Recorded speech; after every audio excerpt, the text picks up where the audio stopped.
piece is my favourite piece in Feeding Time. When I was thinking about putting an exhibition together about creativity and time, I thought that I really needed a clock.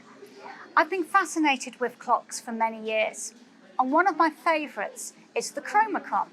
The Chromachron was developed by the German designer T. Harlan in the 1970s. As you can see, the Chromachron does not have any numerical values on it. Instead of telling us numerical time, it tells us colour time. So at the moment, we are just moving from lilac to purple time.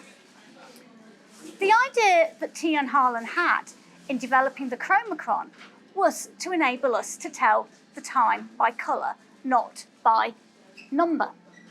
He proposed the idea of colour time as being a more fun and authentic and natural interpretation of time.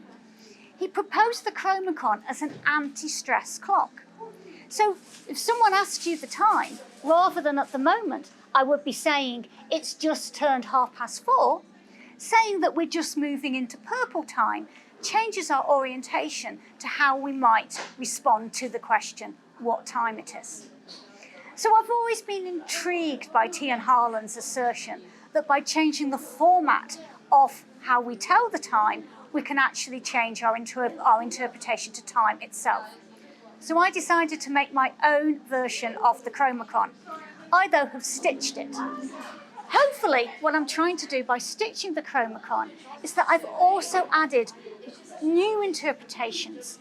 I've used the same colours that T. Harlan had in his original design, though I've chosen a different stitch for each colour.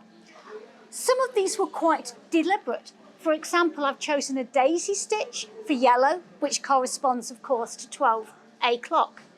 For the time zone for 7, which is green, I chose a stem stitch.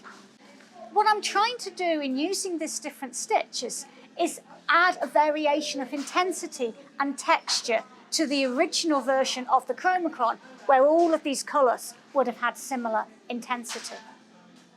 So the question I ask of you when you look at the stitched Chromachron is quite simply, what time is it?